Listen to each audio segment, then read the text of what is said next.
So, quick funny story. I turned this on and didn't realize that it was on camera. So I pushed the button and started counting down until I started talking, and then it took a picture right in the middle of me talking. Anyway, so I spent some time with Nate this week talking about those questions that you asked. The first one being, what are the connections among epidemiology, prevention, and clinical practice, and in what context does this influence athletic trainers' role in the larger healthcare system? We kind of discussed how this looks a little bit different with the Mercy setting that all of our outreach team is in. One, because they have such a big network of doctors and really anything else that you can think of to work with, and other ATs, and so that kind of puts this all a bit closer, I suppose, and allows things to work a little bit differently than they would in other places. So one thing that he mentioned was that the doctor has an understanding of what ATs do, and so that combines clinical practice and epidemiology in the doctor side with the prevention and the athletic trainer side, and that allows the athletic trainer to do more of the epidemiology and clinical practice than maybe they would get to in a different setting. It also helps athletic trainers in our larger healthcare system because doctors understand things like return to play guidelines, and it's a very team-oriented approach, which kind of helps all three of those things line up and kind of work more together in the system.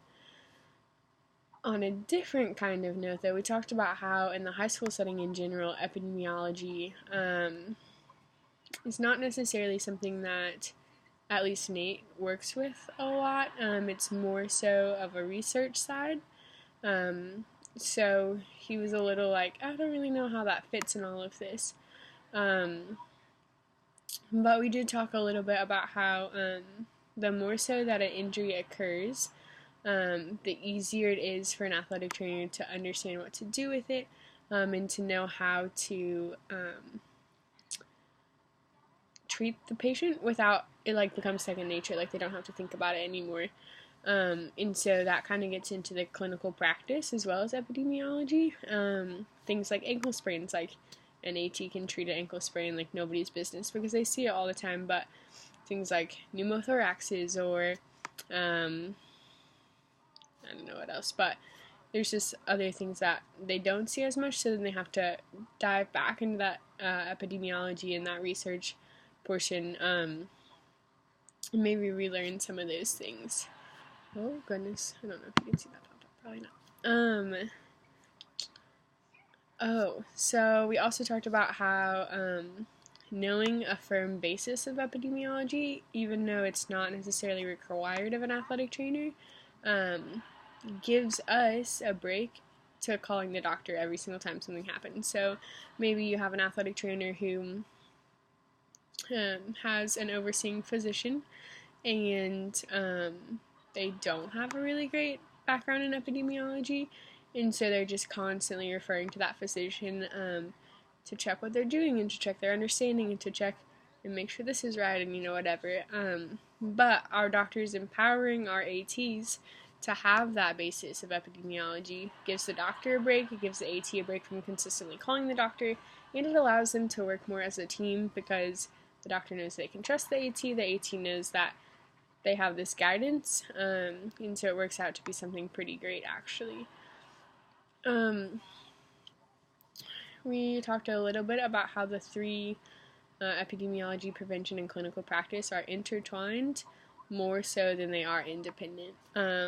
As high school athletic trainers, we really like to think like clinical practice, like that's what we do. We're on the field every day, doing rehab, or doing acute care, things like that, and so that's kind of what our focus is on. And if you ask most high school athletic trainers, I think they'd say, like, I manage injuries, like, that's what I do. But, like, I feel like we tend to forget how much we actually do with prevention and epidemiology and how much that plays a role in our practice and the things that we do. And so we like to one track it, but we talked a lot about how, not a lot, we talked some about how they are more so intertwined than they are independent individual things. So I've already kind of bled into this a little bit, but the second question is, what role do these topics influence the setting you're currently in?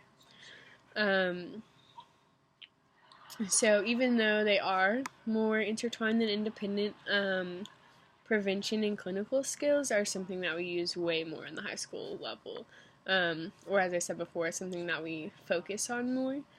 Epidemiology, not so much. Even, I would say prevention, not so much, specifically in the side that I'm in now, like, other than way-ins and way-outs, like, we don't really do any preventative work, which is something that I don't necessarily enjoy, because as an AT, like, that's something that's important to me. If I can set up a plan or teach a kid how to lift, like, maybe that's not in my job description, but that is guidelines, and that's a way to keep them out of my athletic training room for an injury, then, like, I'm all about it. So I would like to see prevention be more so influential in the high school setting, just because if you can teach a kid prevention at this age and at this stage in their sports career, then, like, imagine the things that they, like, will know and build upon when they grow as an athlete. But clinical skills for sure, practiced and used all the time in the high school setting. Something super cool that we talked about was injury tracking, and how that is become like a nationwide thing in a lot of different levels of competition, but it's finally filtered. I cannot speak. It's finally filtering into the that's what I typed, HS. Filtering into the high school. So how ATs are being asked and required to keep track of injuries that happen, keep track of the incidents of injuries that are happening, and all of these things, which after a few years, when lots of high schools across the U.S. have started doing this, and we have a solid base, that opens the door to so much knowledge about prevention, about shoe wear, which actually plays into my case study from my other class, which is cool, but injury, shoe wear, practicing time for athletes, intensity of practice for athletes. Just as we start to gather all of this data, it opens the door to synthesize that all, and to really figure out what trends we see with what injuries and things like that, which I think is super awesome. And so because of that, epidemiology will be making a comeback back into the setting at high school, which is amazing.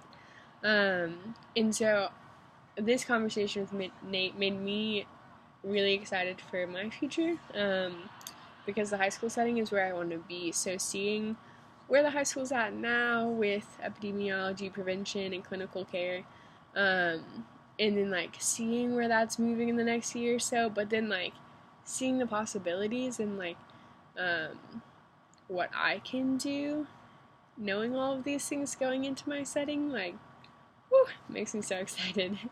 And then anyway, because of all of that, everything combined, evidence-based practice will improve, which is awesome, because evidence-based practice improving ultimately will improve advocacy for athletic trainers.